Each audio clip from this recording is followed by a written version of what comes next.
They say you never really know someone until you see them at their worst.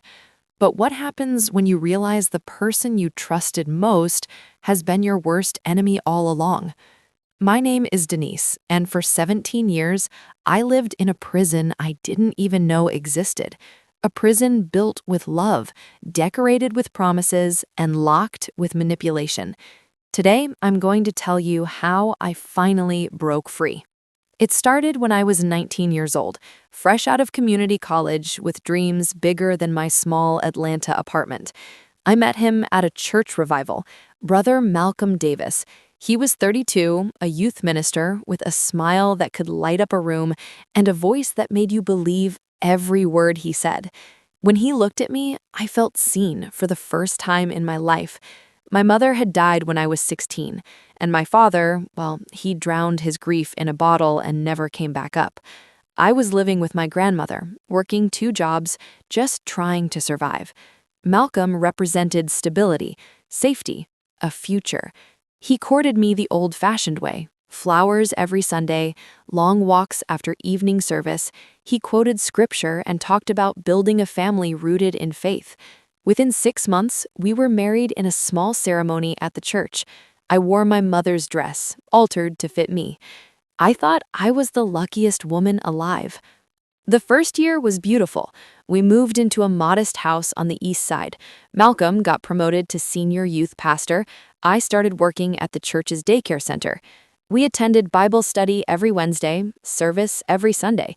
Our lives revolved around the church, and I loved it. I felt like I belonged to something bigger than myself. But slowly, things began to change. It started with small comments.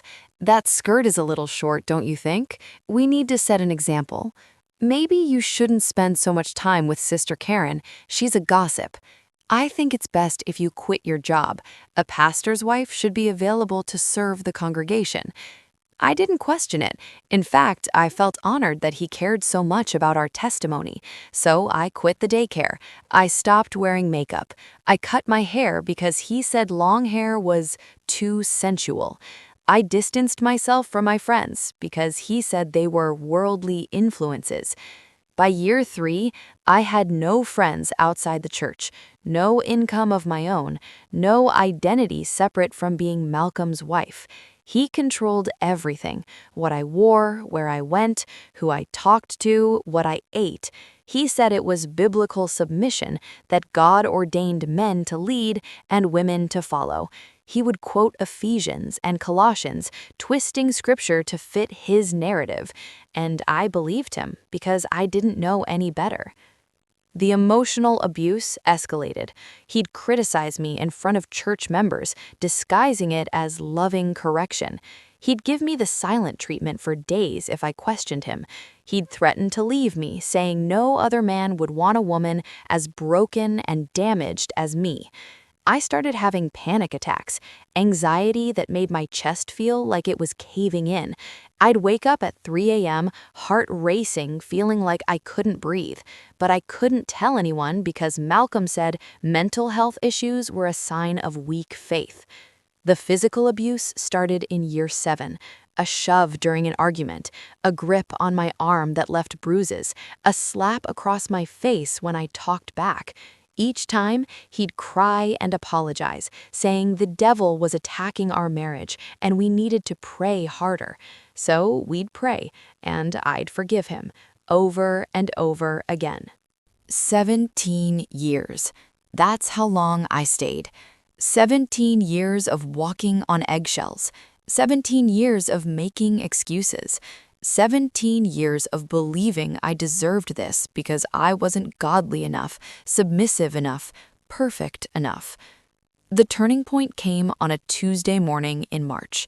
My grandmother, the only family I had left, suffered a stroke. I got the call from the hospital at 6 a.m. I rushed to Malcolm, tears streaming down my face, begging him to take me to see her. He looked at me with cold eyes and said, "I have a deacon's meeting this morning. You can go after church on Sunday." Something inside me shattered. I stood there shaking, and for the first time in 17 years, I said no. I grabbed the car keys and headed for the door. He blocked my path, his face twisted with rage. "If you walk out that door, don't come back," he hissed. I looked at him, really looked at him, and I saw him for what he truly was. Not a man of God, not a loving husband, but a manipulative, abusive controller who had stolen 17 years of my life. I walked out that door. I drove to the hospital with tears blurring my vision, my hands trembling on the steering wheel. My grandmother was in ICU, barely conscious, but when she saw me, she squeezed my hand. "Baby," she whispered, "you finally came home." She died 3 days later. At her funeral, I wore a red dress, not the black, modest, shapeless clothes Malcolm had dictated for years. Red, bold, alive. When I walked into that church, I felt every eye on me. Malcolm stood at the back, his jaw clenched, fury radiating off him. I didn't care. Leaving wasn't easy. Malcolm called me 47 times in 2 days. He showed up at my grandmother's house where I was staying, pounding on the door, shouting scripture about wives abandoning their husbands. He sent church members to counsel me, to tell me I was destroying a godly marriage. But something had shifted inside me. The fog had lifted. I started seeing a therapist, Dr. Michelle Roberts, who specialized in religious trauma and domestic abuse. She helped me understand that what I experienced wasn't love, it was coercive control. I learned terms I'd never heard before: gaslighting, emotional manipulation, spiritual abuse. She showed me that the Bible verses Malcolm used to control me were taken out of context, weaponized against me. She helped me see that God never intended for me to live in fear and pain. I filed for divorce. Malcolm fought it, of course. He hired an expensive lawyer trying to paint me as an unfaithful wife having a mental breakdown. But I had evidence: photos of bruises I'd secretly taken over the years, text messages where he berated and threatened me, medical records documenting my anxiety and panic attacks. The church split over our divorce. Half the congregation stood by Malcolm, calling me rebellious and unsubmissive. But the other half, mostly women who had suffered in silence, reached out to me privately. They shared their own stories of abuse, manipulation, and control within their marriages. I realized I wasn't alone. I had never been alone. The divorce took 8 months to finalize.